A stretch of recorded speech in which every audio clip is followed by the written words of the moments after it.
Então, boa noite, pessoal. Nós estamos aí iniciando mais uma aula,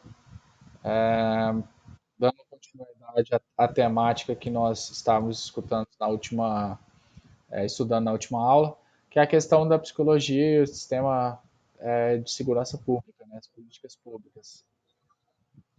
Então, a gente vai,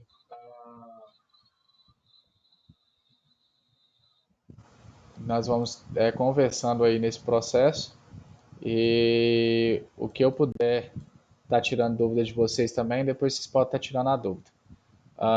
Estão me escutando bem, pessoal? E aí vocês vão falando aí eu vou acompanhando pelo chat dos dois. Eu acho que eu consigo acompanhar o chat tanto do Discord quanto do Twitch. Eu só não sei exatamente como fazer isso, mas a gente vai tentando ver o que é possível fazer para a gente não perder mais tempo. Então, pessoal, dando continuidade, né, à matéria, então o batismo ele nos alertará que o perigo dos discursos chamados profissionais, o psiquismo, esses justamente como os religiosos e artistas, estão presentes no nosso cotidiano, como uma fala que sugere a ausência de qualquer maldade, uma suposta neutralidade, ambolando facas e preparando o solo para uma série de atos que irão materializar preconceitos, exclusões e violências no nosso dia a dia. Então nós terminamos por aí, né, na última aula, para nós entendermos que essa nossa suposta neutralidade da psicologia tem que ser algo que tem que ser levado em conta e tomar cuidado, porque ao mesmo tempo que nós somos agentes formadores aí de opiniões, formadores de questões aí do fluxo, né, da psicologia, dos locais onde nós trabalhamos, nós vamos ter que nós vamos acabar sendo, nós somos humanos, né? Nós podemos ser nesse processo muitas vezes as pessoas que criam o preconceito, porque nós como psicólogos nós acabamos por avaliar o que é normal e o que não é normal. Então isso é uma coisa que nós temos que tomar um certo cuidado, até mesmo porque em determinadas situações nós podemos ter uma inferência aí no processo. Então, para além da problemática da cientificidade da psicologia, Foucault irá apontar todo um conjunto de práticas e conhecimentos sobre o sujeito que estão se formando nesse momento, século XIX. O homem concreto em sua positividade, relacionado com o objeto de conhecimento da ciência humana, será um produto do discurso moderno, posto que surge de uma série de práticas de saber-poder, a relação entre o que eu sei e o que eu posso, que colocam os sujeitos que se encontram expostos a uma condição de vulnerabilidade em espaços de confinamento, como possíveis de uma observação ininterrupta e alvo de estudo de suas condutas, que foi o que a gente usou na última aula até como exemplo do Big Brother, como as pessoas colocam lá numa situação de confinamento e a gente acaba observando essas pessoas e a gente acaba avaliando toda a conduta desses indivíduos que ali estão. Só um minuto. Ou seja, não seria possível não seria a possibilidade de um olhar mais atento ou mais preciso sobre os sujeitos confinados que permitiu um melhor desenvolvimento das práticas científicas, mas sim as próprias práticas científicas a partir da possibilidade de produzir um saber sobre o confinado que acabou produzindo uma referência do que seria o sujeito normal e o anormal. Então, não seria a questão de poder observar que fez com que nós desenvolvêssemos essa prática ser melhor, essa prática científica, mas sim a prática científica foi evoluindo e aí nós podemos produzir um saber sobre esse indivíduo que acabou produzindo essa questão do que é normal e o que não é normal. E a gente tem esse processo ao natural aí, né? E ao mesmo tempo, com o objeto da psicologia ao ser humano, nós temos essa questão aí dessa definição de normal, o que é normal, o que não é normal, e muitas vezes nós interferimos nesse processo porque nossa palavra ela tem uma certa interferência na vida dos sujeitos que ali estão sendo observados, que estão sendo, enfim, aquele sujeito que está ali como objeto de estudo para nós, como seres da psicologia, né? E aí nós temos o problema que é a questão da normalização ou a não normalização, né? Porque é o problema da normalização das condutas em grandes espaços de confinamento, uma série de especialistas irão se apresentar para garantir a aplicação eficiente da norma e a separação e exclusão daqueles que não se enquadram a tais padrões. O exame, além de uma técnica de classificação, julgamento e medição dos indivíduos, possibilitará a máxima individualização dos casos, produzindo em cada alvo um efeito específico de poder, guiado pela função norma e desvio. E aí uma questão simples assim, quando a gente trata de seres que estão ali confinados, e a gente vai falar, por exemplo, da questão do sistema penitenciário, esses indivíduos, eles vão ser avaliados e vão ser classificados dentro desse processo. E muitas vezes, quando a gente aplica algum tipo de teste, faz algum tipo de avaliação, nós acabamos por classificar e medir esses indivíduos, individualizando os casos e produzindo também em cada um desses indivíduos um efeito diferente. E aí, assim, aqueles que estão dentro da norma e aqueles que desviaram da norma, o que é um processo que pode gerar até umas questões de preconceito, né? Então, a emergência das ciências humanas, então, não será possibilitada por um refinamento das práticas da cientificidade ou por uma progressiva melhoria dos métodos de conhecimento e pesquisa, mas sim pela própria produção de um saber sobre os indivíduos e pela construção de uma pretensa individualidade normal ou anormal, a partir de problemas de ordenamento social e de estratégias específicas de poder, em que tais disciplinas poderão compor-se como campo de saberes. Por quê? Quando a gente entende que esse normal e esse anormal, ele é uma situação que nós acabamos por definir por uma questão de ordenamento social, por uma questão de classificação, por eliminação, porque aquele que está seguindo os fatores, enfim, nessa diversidade de campos aí, nós vamos ter que entender que nossa ciência, muitas vezes, ela pode ter que tomar um cuidado, principalmente nessas áreas, para não reforçar os preconceitos, enfim, esse tipo de situação.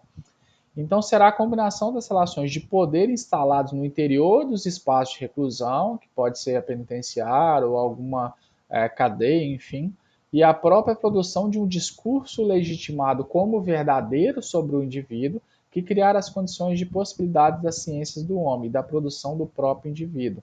Então, esse indivíduo que está ali, ele não vai ser, talvez, observado na sua totalidade, né? Ele vai ser observado como fruto de várias situações ali dentro que ocorrem e dentro dessas relações de poder que tem dentro desse espaço de reclusão. E aí a gente vai ter um discurso, né, que seria verdadeiro, porque essa é a avaliação que eu tenho desse indivíduo. Então a gente vai criar esse discurso, né, e vai tomar ele como verdadeiro sobre esse indivíduo, né? E o que vai criar também é a condição de possibilidade das ciências do homem e da produção do próprio indivíduo, onde a gente vai fazer a produção da parte da psicologia e esse indivíduo, na produção desse indivíduo, que ele produz dentro desse processo. E aí o Foucault ele explica, né, que o indivíduo não é o outro do poder, é um dos seus primeiros efeitos. O indivíduo é um efeito do poder e simultaneamente ou pelo próprio fato de ser um efeito, é seu centro de transmissão. Então, cada indivíduo, ao mesmo tempo que ele é um efeito do poder, ele também é um transmissor desse poder. E o poder passa através do indivíduo que ele constitui. Então, aquelas situações que ocorrem lá dentro desse processo, elas passam a ter uma interferência na vida do indivíduo, Ah, e aí o que, que acontece? Ele pode, nesse processo, ser fruto desse poder e ele pode passar, não, ele pode não, ele é fruto desse, é um efeito desse poder, né? E ao mesmo tempo ele transmite esse poder. A gente tem essa questão da transmissão que pode ocorrer aí. Ah, só um minuto.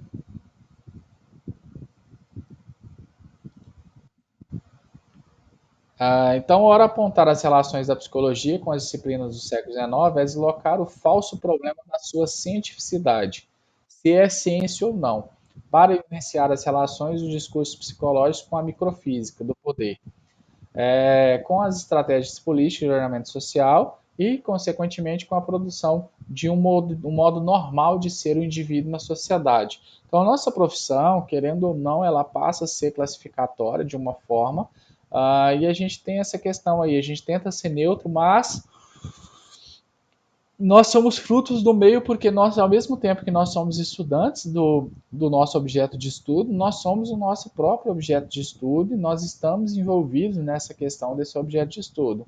Então, a psicologia não está imune aos jogos de saber, poder que estão presentes por todo o corpo social. Muito pelo contrário.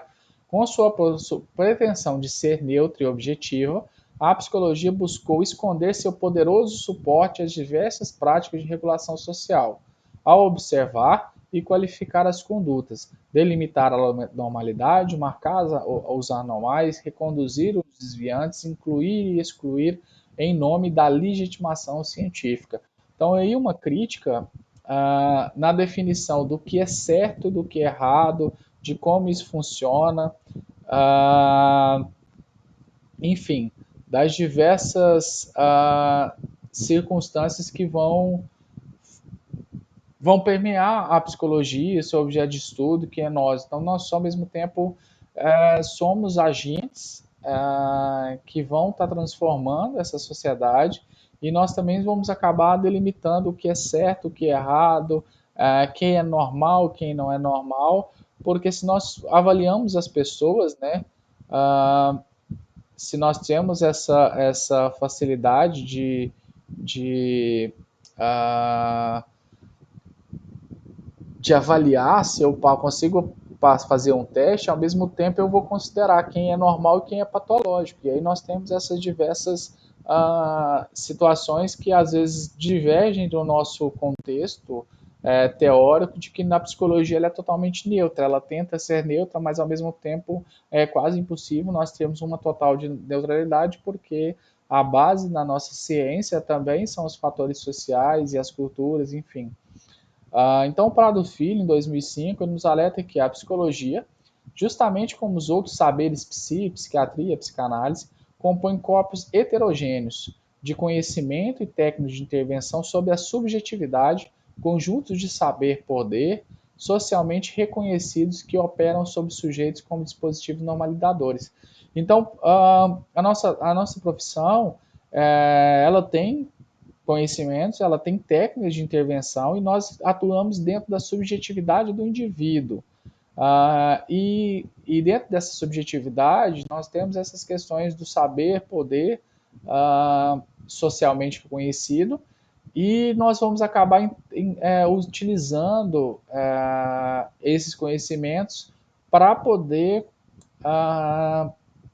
dizer o que é normal e o que não é normal. E isso também é um cuidado que nós temos que ter aí, principalmente quando a gente for trabalhar nas áreas de, de segurança pública, de modo geral. No sistema penitenciário, cadeias, enfim, nessas questões aí nós temos que tomar um certo cuidado.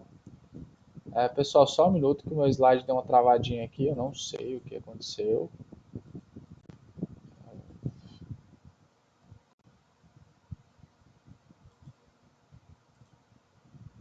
Só um minuto, eu já retorno com o slide aqui.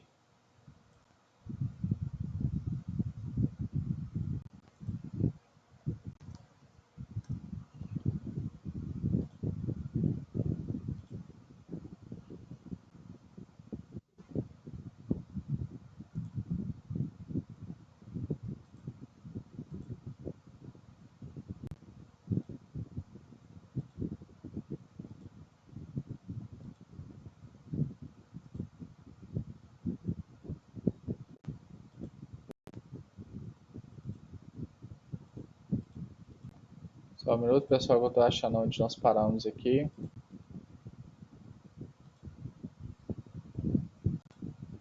Dividão porcentualmente.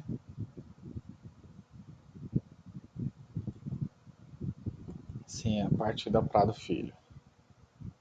Ah,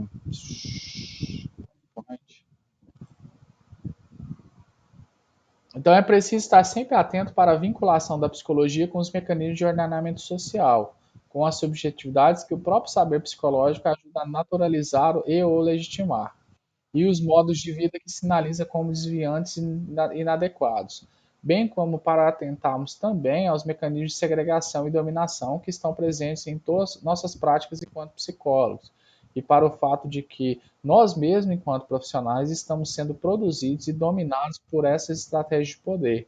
Então, a parte aí do Foucault, Prado, etc., eles falam muito da questão assim, da psicologia, né? Nós, na verdade, o seu indivíduo, nós somos objetos de poder, nós somos atuantes no poder, nós somos fruto dessa relação de saber, poder, né?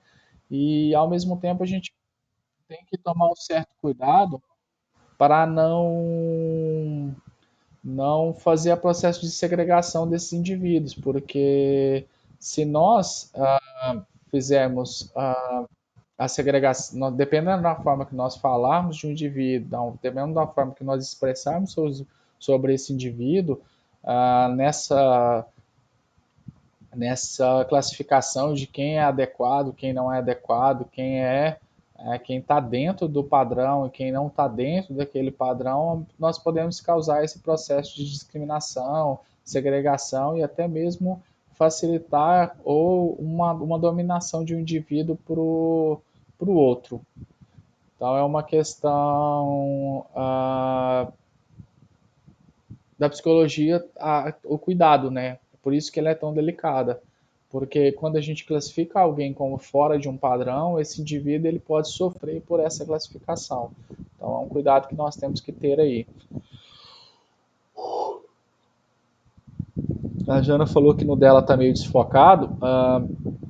Como é um streamer, ele vai oscilando. Quanto mais baixa a sua internet estiver, mais vai cair na qualidade e tanto do som quanto das imagens. Isso é igual a Netflix. Se a sua internet estiver muito ruim, às vezes a imagem dá uma pioradinha e depois volta a melhorar. Ela vai oscilando aí no processo de transmissão.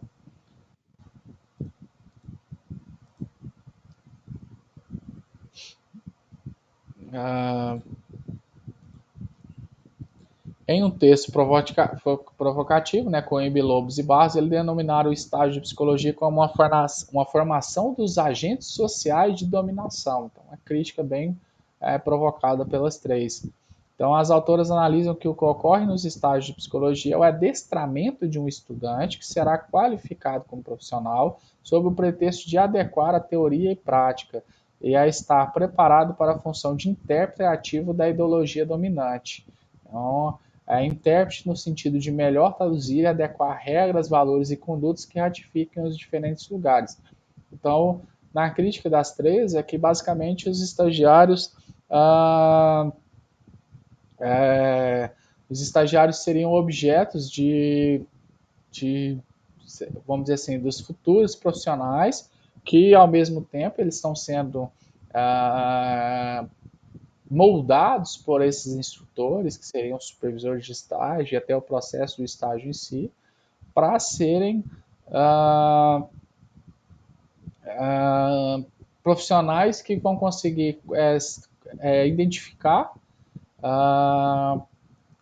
o indivíduo e acabar interpretando esse indivíduo de acordo com o seu conhecimento e com as suas formas de pensar.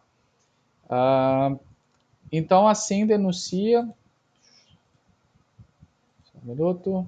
Sim, denuncia que os psicólogos estariam sendo formados para trabalhar na sujeição dos indivíduos à estratégia de exploração sem perceberem que são também sujeitados por essas mesmas estratégias. A crítica delas ainda fala da questão que nós estamos trabalhando os indivíduos para que eles sejam, como eu vou dizer, que eles sejam objetos da da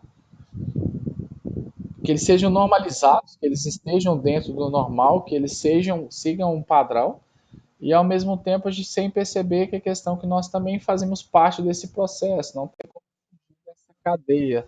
E isso pode interferir de alguma forma ah, nesse processo. Então, e o batismo nos alertará o perigo dos discursos chamados profissionais e o psiquismo. Esse, juntamente com religiosos, acho que essa parte aqui está repetindo. Deixa eu só passar para a próxima. Ah, tá aqui. Realmente estava repetindo. São posturas São posturas microscópicas de agentes que prescrevem os modos ditos corretos de existir e, como efeito, define quais serão os desviantes, que esvaziam as implicações coletivas, disponibilizam o cotidiano e fragmentam a violência, remetendo a particularidades e a casos individuais. A gente vai entendendo, por exemplo, que utilizando o DSM, por exemplo, nós vamos ter uma possibilidade aí de classificar o indivíduo como patológico e não patológico, o que é algo que pode acontecer porque nós somos profissionais que temos basicamente essa autonomia, vamos dizer assim. E aí nós vamos entender que aquilo que é correto é normal e aquilo que nós acreditamos ser incorretos, porque seria o estado patológico. Então, esse autoritarismo dos pontos de vista que, configurado em questão pessoal, entra no reino da culpa ou da recompensa, materializando-se em individualidades que necessitarão da tutela de pastores de diferentes procedências, ou seja, pastores da alma, pastores da ciência, pastores da culpa, etc. Então, a questão quando a gente pensa de uma forma do autoritarismo aí fala do indivíduo, né, da questão da psicologia, nós temos um autoritarismo porque eu falo como cientista da psicologia e afirmo que, então seria esse autoritarismo do ponto de vista aí, né? Nós vamos ter que trabalhar esses indivíduos dentro do processo, né? E tomando todos esses cuidados, porque querendo ou não, nós nós dizemos ou discussamos, né, que as individualidades elas têm uma procedência e essa procedência seria a base da psicologia, o nosso entendimento da psicologia, como ela funciona, enfim. E nós vamos tentar classificar em cima dessa base que nós temos como cientistas. Pessoal, conseguiu ficar claro um pouquinho? Eu nem preparei muito material para hoje, até visto isso aí, mas eu só queria pelo menos terminar a introdução, que seria basicamente, né, qual a psicologia. E aí o que acontece? Teve alguns errinhos de percurso aí, e também no processo da transmissão, e aí eu vou tentar entrar na próxima aula na questão das criminologias para a gente dar continuidade. Para vocês entenderem é o seguinte, nós temos que tomar todo cuidado. Qual psicologia usar? Nós temos que entender o seguinte, que nós temos que analisar, tomando cuidado para nós não sermos mais um agente opressor no processo de análise desses indivíduos, independente de qual área seria dessa segurança pública, porque se nós, dependendo da forma que nós agimos, nós podemos causar mais segregação, nós podemos causar mais conflitos, porque quando eu me torno um profissional com o poder me dado pela base científica ao qual eu estudo, de classificar alguém, eu posso ser um objeto de reforçar todo o preconceito, todas as questões ruins, todos os processos que aquele indivíduo sofre. E nesse processo é perigoso, e nós temos que tomar muito cuidado quanto a isso, é perigoso, porque eu posso acabar, ao invés de ajudando esse indivíduo, eu posso prejudicar. Porque uma vez que eu faço um relatório, uma vez que eu faço uma avaliação, o resultado desse objeto de trabalho, ele pode ser usado para transformar esse indivíduo em algo que que ou ele foi pré-definido, ou, por exemplo, não, eu já tinha certeza que esse indivíduo não é normal. Aí depois que o psicólogo avaliou, aí eu tive certeza. Então nós temos que tomar um cuidado até para não sermos prepotentes ao ponto de acreditar que a psicologia ah, ela transcende qualquer coisa, porque se nós não tivermos o cuidado e a autoanálise e a auto observação, nós podemos ser objetos de segregação, nós podemos fazer com que os indivíduos sofram dentro do processo de reclusão, nós podemos julgar ou reforçar talvez uma análise que vai para o juiz e o juiz resolve ter uma decisão A ou B, entendeu? E aí a gente vai tentando dialogar sobre isso. A transmissão hoje foi um pouco ruim, tá? Foi porque tem muita gente com problema na internet, etc. E aí acabou demorando a começar, então o conteúdo foi bem pouco, por causa do horário mesmo. Eu fui só concluir a parte que a gente já estava. O restante do slide eu tinha separado aqui, mas se a gente iniciar agora pelo horário, não vai dar tempo. Então, eu encerro a gravação por aqui. E essa aqui vai para o YouTube. E aí, qualquer dúvida, a gente vai tirando nos outros meios de comunicação. Então, tchau para vocês.